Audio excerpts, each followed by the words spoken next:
Donc encore une fois, je voudrais partager avec vous un enseignement de la Parashat Tazria qui, a priori, semble parler beaucoup de sujets techniques, les lois de la lèpre, des détails dermatologiques quasiment. Mais en creusant un peu, on découvre un message profond qui est incroyablement actuel pour chacun d'entre nous et en particulier pour notre époque. Dans la Parashat de cette semaine, la Torah nous explique la chose suivante. Lorsqu'une personne développe des signes de lèpre sur la peau, donc on parle de taches blanches, de taches ou de forme ou d'épaisseur précise qui devait être auscultée par le Kohen, bien que cette personne devient impure. Donc on sait que la tsaraat est ce qui est la conséquence directe souvent du lachon hara, de la médisance. Quand cette personne se voit attaquée par cette tsaraat, alors le Kohen va l'isoler et l'accompagner dans un processus de purification. Mais la Torah va ajouter une loi très étonnante à ce sujet. Et elle va dire la chose suivante. Si la lèpre s'étend sur tout son corps, depuis la tête jusqu'aux pieds, alors il sera pur. Oui, vous l'avez bien compris. Si toute sa peau devient blanche, il n'est plus impur, il est déclaré pur. Et là, il y a une grande question qui se pose. Comment cela est-il possible? Plus la lèpre est grave, normalement, plus il devrait devenir impur. Et au contraire, plus la lèpre est grave, plus il devient pur. C'est contre-intuitif. On peut imaginer un médecin qui dit à son patient, si vous avez une petite infection, on traite d'urgence. Mais si toute votre jambe est infectée, alors c'est que tout va bien. C'est pas possible. Alors les commentateurs vont proposer plusieurs explications à cette question. Mais j'aimerais partager avec vous un message du Rabbi Lubavitch qui en apporte deux et qui nous parle de manière très forte aujourd'hui. Première explication que le Rabbi donne. Quand la plaie est partielle, il y a encore une lutte intérieure. Le mal est encore là, il cohabite avec le bien, c'est flou, c'est ambigu. Mais lorsque tout devient blanc, lorsqu'il n'y a plus aucun doute, plus aucune zone grise, tout est infecté, alors d'un côté on pourrait se dire c'est la fin. Et pourtant, paradoxalement, c'est le début de la guérison. Quand tout est dévoilé, tout est clair finalement, alors on ne peut plus vivre dans l'illusion. On est obligé de changer, on est obligé de choisir et d'évoluer. Ça, c'est la première explication. La deuxième explication, et à mon sens la plus forte, c'est que quand la situation atteint le fond, quand la chute est totale, il n'y a plus qu'une seule direction possible. La montée. Yerida letzorech aliyah. La montée a parfois, et même souvent, besoin de la chute qui la précède. Lorsque tout semble perdu, Akadosh Baruch Hu intervient et amène une Yeshua, une délivrance, qui va dépasser toute logique justement, toute rationalité.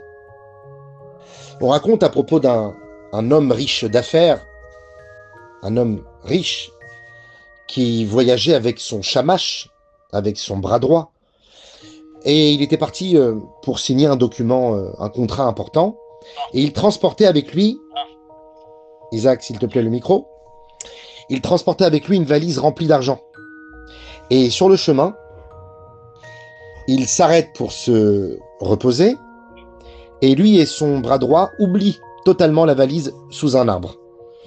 Et lorsqu'ils réalisent leur oubli, c'est la panique totale.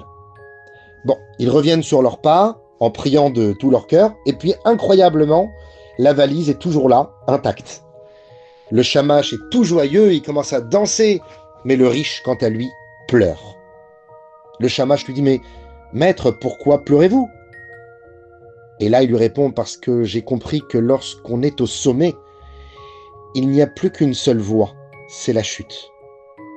Et en effet, peu après, il va tout perdre. Des années plus tard, alors qu'il était maintenant devenu pauvre, il retrouve son shamash qui est maintenant, quant à lui, devenu riche. Et son shamash, son ancien bras droit, l'accueille pour Shabbat. Et le pauvre, l'ancien riche, danse et chante avec une joie sincère pendant tout Shabbat. Alors l'ancien shamash lui demande, mais monsieur, quand vous étiez riche, vous avez pleuré. Et maintenant que vous êtes pauvre, vous dansez? Alors il lui a répondu comme ça. Quand j'étais au sommet, je savais que la chute me guettait. Aujourd'hui que je suis au fond, je sais que la montée commence. La Gemara nous dit que le Mashiach reviendra quand toute la royauté deviendra hérétique, quand la corruption sera totale, quand l'hypocrisie atteindra des sommets. Alors justement, la Géoula éclatera. On peut regarder ce qui se passe autour de nous aujourd'hui. On découvre une haine injustifiée contre le peuple juif, une hypocrisie internationale écœurante. Quand Israël se défend, c'est un crime, et quand d'autres pays font pire, je parle de la Syrie ou d'autres, non, c'est justifié. Et pourtant, c'est dans cette absurdité que beaucoup de cœurs juifs se réveillent, depuis le 7 octobre par exemple. C'est dans cette confusion que beaucoup vont choisir de revenir à leur identité et à leur vérité. Ce que le Rabbi nous enseigne en fait à travers ces paroles, c'est que la Géoula n'est pas retardée par les épreuves. La Géoula n'est pas repoussée à cause des obstacles. Au contraire, les douleurs de l'avènement messianique sont à l'instar des douleurs de la femme sur son mashber, sur sa table d'accouchement. C'est les contractions qui précèdent la naissance. Même lorsque le processus est incompréhensible, on ne comprend pas les chemins d'Akadosh Baruch Hu. Même quand tout semble s'effondrer, en vérité, Dieu est en train de construire notre avenir. Alors oui, c'est difficile. Parfois, on se sent même démuni, mais on ne doit jamais oublier. Quand tout semble blanc, quand la lèpre s'est étalée totalement sur la peau, quand tout semble perdu, c'est là que commence la guérison et le processus de purification.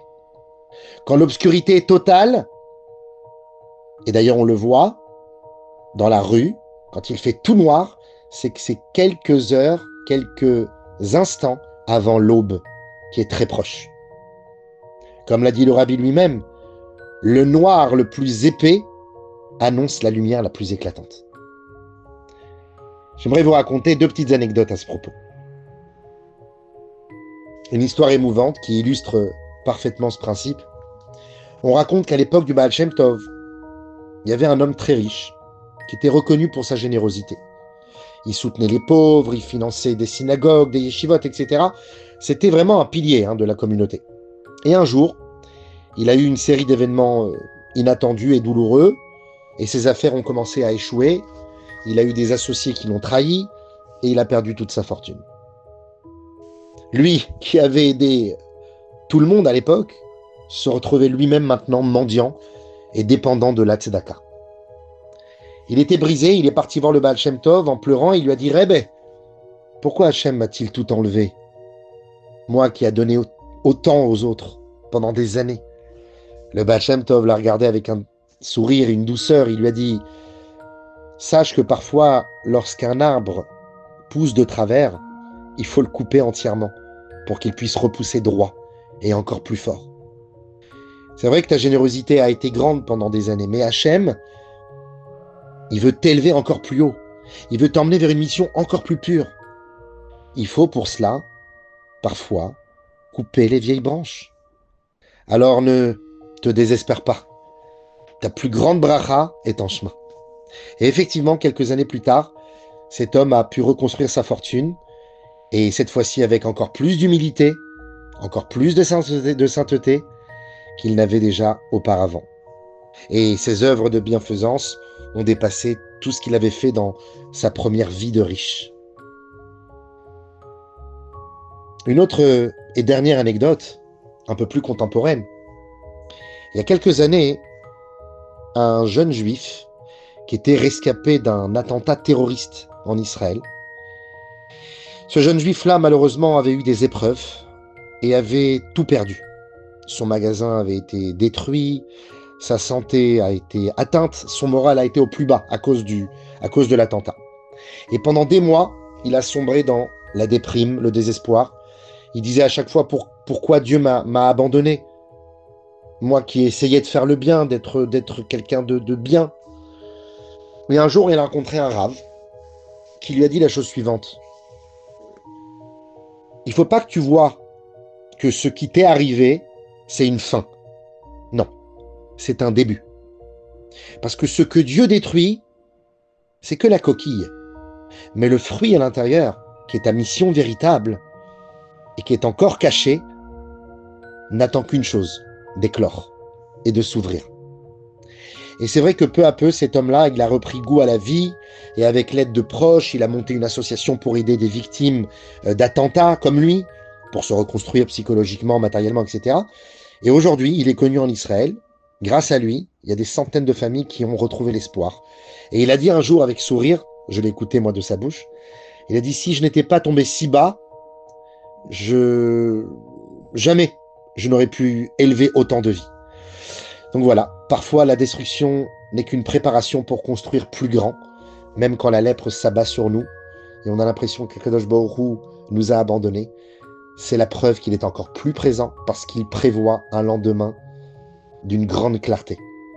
Et pour que cela se réalise, il faut qu'on active la fonction Emouna et Bitachon, foi et confiance en Dieu.